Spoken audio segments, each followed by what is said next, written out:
Oi, pessoal, tudo bem? Essa é a 18ª aula do nosso curso de Java e Programação Orientada a Objetos. Hoje eu vou falar com vocês sobre composição, agregação e associação. Na verdade, o grande tópico aí dentro da orientação a objeto é chamado de composição, tá?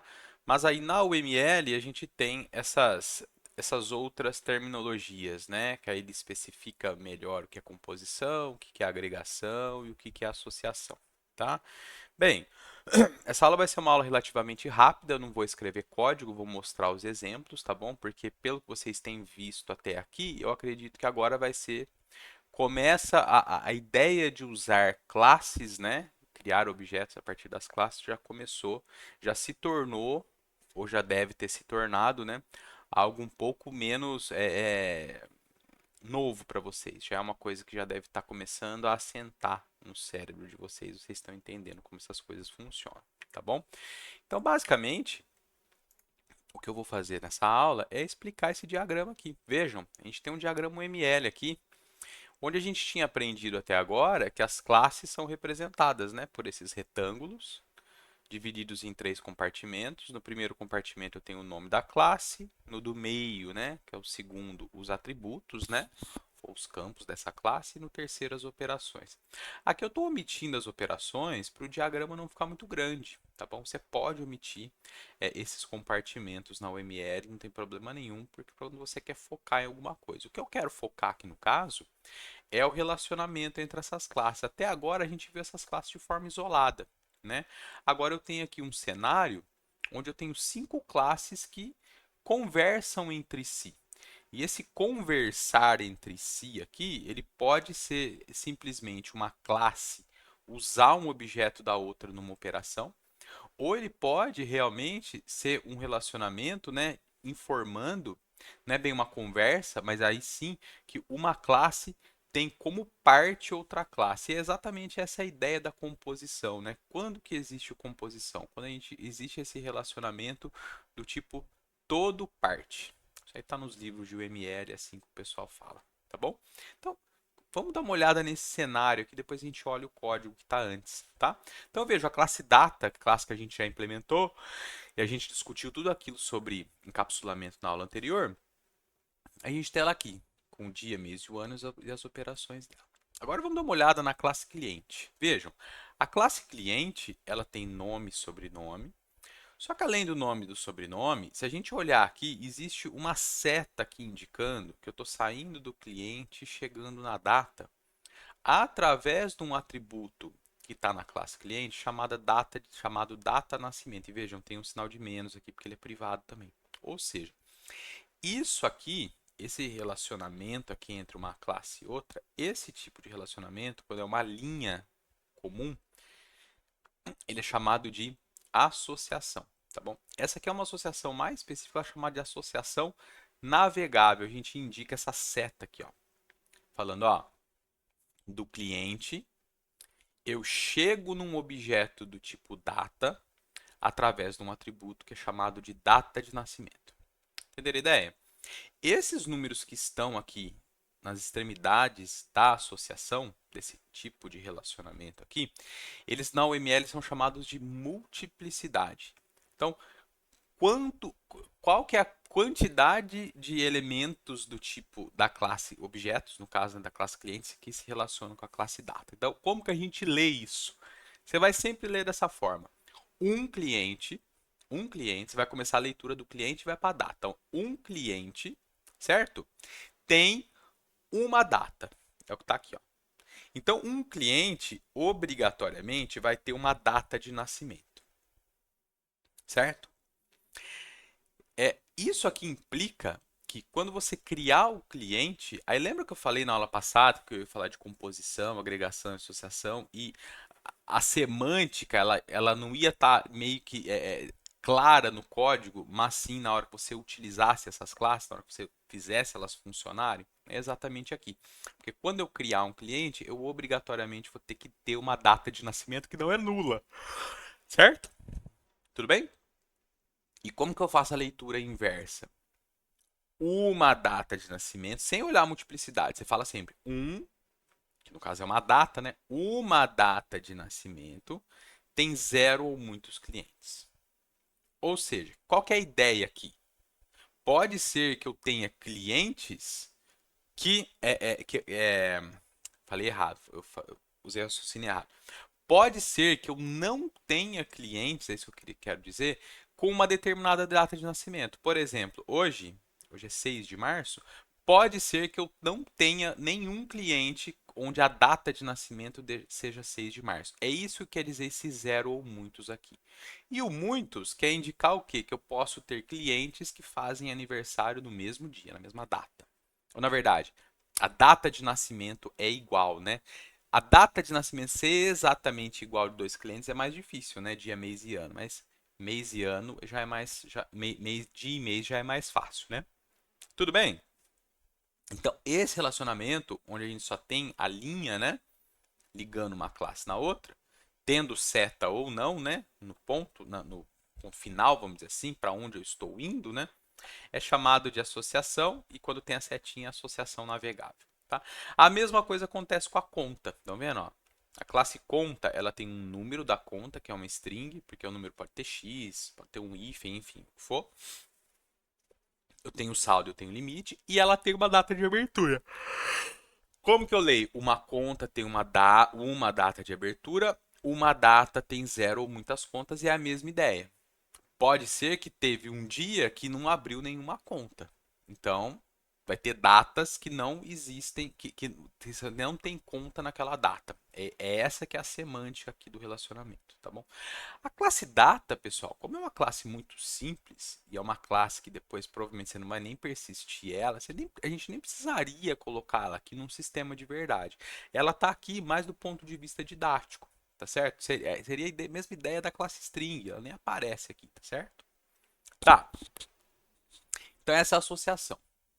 Quando a gente fala de associação, a gente está indicando na UML, é como se fosse o tipo de relacionamento mais fraco que existe entre duas classes. Você pode, na verdade, modelar os relacionamentos na UML só com associação, não tem problema nenhum. Tá? Só que existem outros dois tipos de associação, que são a composição e a agregação, que elas têm uma semântica maior. Tá? Como que é, primeiro, qual que é a simbologia, né? Quando eu tenho composição, eu vou ter um losango preto sempre do lado da classe que é o todo. Então, o cliente, ele tem um CPF. Então, o cliente é o todo, o CPF é a parte. A conta tem um titular, onde a conta é o todo e o cliente é uma parte da conta. Tá vendo que o losango preto fica sempre do lado do todo? Outro relacionamento, gerente e CPF. O gerente tem um CPF. O gerente é o todo. Mas o que quer dizer a composição, né? Quando a gente tem esse relacionamento aqui, onde esse losango ele é preenchido, né? Ele é preto, ele não está vazado, né? Quer dizer o seguinte, que a parte ela só existe se o todo existir. Ou seja, aquela parte ela é totalmente dependente daquele todo. Então, por exemplo, pega o cliente e o CPF. Aquele CPF é só do cliente, certo? A mesma coisa para o gerente. O gerente é uma pessoa. Você não tem dois gerentes com o mesmo CPF. Então, a ideia, quando a gente está falando de composição, é quando eu crio um cliente, eu vou ter um pedaço aqui dele que é representado por uma outra classe. E quando esse cliente for destruído, por exemplo, se eu não tenho mais ele no meu modelo, né, no meu programa funcionando, o CPF ele é excluído junto. Porque essa relação de todo e parte, a parte ela depende totalmente do CPF. Ela não pode do CPF não, do todo. Ela não pode ser compartilhada com outras classes. A data pode. Eu posso ter a mesma data para a data de nascimento do cliente e para a criação da conta, certo? Por exemplo, criei uma conta hoje. Não, criei uma conta, sei lá, há 20 anos atrás, e lá naquela data teve uma pessoa, teve um cliente que acabou virando cliente daquele banco também. Tudo bem? Um banco de dinheiro, né? Quero dizer. Tá bom?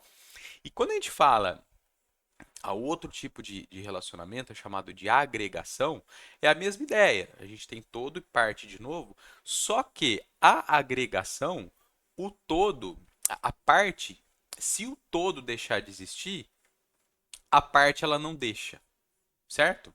Então, Eu falei do cliente CPF, gerente CPF, conta e cliente, faltou falar, né, da composição. Olha lá, a conta ela é de um cliente, certo? Ela precisa daquele cliente para ela existir, tá? Agora, olha, veja, o gerente e a conta. Quando eu falo com o gerente, ele é responsável por zero ou muitas contas, não é isso que está dizendo aqui na multiplicidade, ó. Um gerente, ele é responsável por zero ou muitas contas, só que é uma notação para representar, para dar nome ao relacionamento. Você pode usar em todos, tá certo? Olha lá, e está indicando a direção, que eu já estou indicando aqui no navegável também. Quando o cliente é responsável por uma conta, pode ser que daqui a um ano outro gerente passe a ser responsável por aquela conta. Então aquela conta, ela primeiro, ela pode ser compartilhada entre diversos gerentes. Nesse nosso caso aqui, não, porque o gerente ele cuida de muitas contas, ao zero ou muitas contas, e uma conta é de um gerente só. Mas pode ser que ano que vem o gerente que é responsável por essa conta mude, certo? Então, e outra coisa, se o gerente parar de trabalhar no banco, a conta não vai ser excluída. Concordo? A conta continua existindo, vai passar para outro gerente. Então, essa que é a ideia. Quando a gente está falando de associação, é um relacionamento, uma classe tem um objeto da outra classe, só que não tem essa semântica de o todo e o parte, o todo, quando o todo for excluído, a parte vai também. É um relacionamento que não está indicando isso, tá? Quando a gente está falando de composição, a parte depende do todo. E quando a gente está falando de agregação, a parte não depende do todo para existir. É basicamente isso, tá bom? Bem, vamos terminar de fazer a leitura aqui, né? Esses quadrinhos aqui que apareceram já, inclusive eu não falei, né? São comentários, né, na UML. Esses tracejados é só para indicar do que esse comentário está falando. Ó, a composição é isso, é isso, é isso. Tá? A multiplicidade eu acredito que vocês já tenham entendido. Quando a gente fala, aqui no caso, esse relacionamento aqui, eu estou apresentando ele aqui, ó, com dois relacionamentos, tá vendo? Ó? Eu tenho uma agregação do gerente para conta, que eu chego lá através desse atributo contas. E eu tenho um outro relacionamento aqui, ó, uma associação, que eu saio da conta e chego no gerente. Uma conta tem um gerente, o gerente tem muitas contas.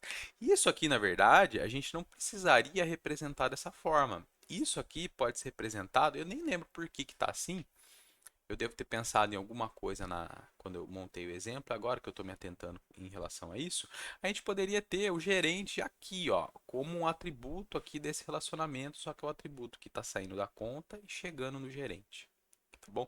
Porque cada relacionamento, ele pode ser bidirecional. Você pode ir para um lado e você pode voltar também. Você indica qual que é o lado, entre aspas, forte do relacionamento e o lado fraco, né, para onde você está chegando, mas eles podem ser bidirecionais, não tem problema nenhum. Só que você representa no mesmo relacionamento. Tá certo?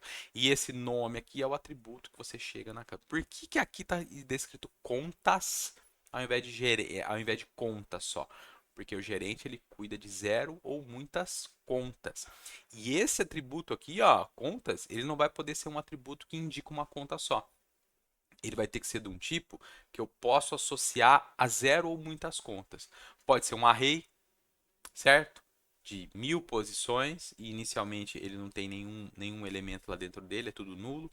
Ou você pode ser uma lista encadeada que a gente não viu, a gente não está falando sobre lista ainda. Quando a gente for falar de polimorfismo, de herança, a gente vai fazer um exemplo bem completo sobre isso.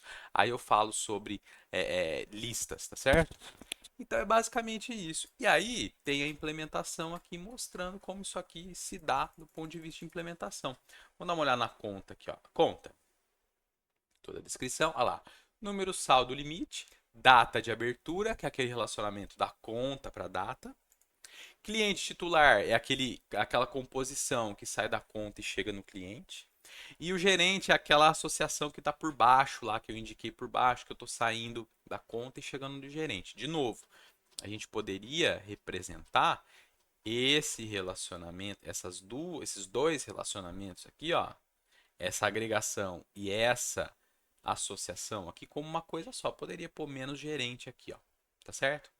Vejam até que a multiplicidade é exatamente a mesma, ó. Tudo bem? Eu acredito que eu tenho colocado dessa forma aqui para indicar a navegação, tá? Mas não precisaria, poderia colocar aqui direto. Tudo bem? Pessoal, Fica de lição de casa para vocês fazerem o paralelo do que está definido aqui nesse diagrama de classe aqui com o que está codificado, fazer a leitura do código e agora desenvolver os exercícios, tá certo? Então olha lá o primeiro exercício. Projete uma classe chamada ponto que possui os atributos x e y, ambos inteiros. Então, public class ponto, private int x, private int y.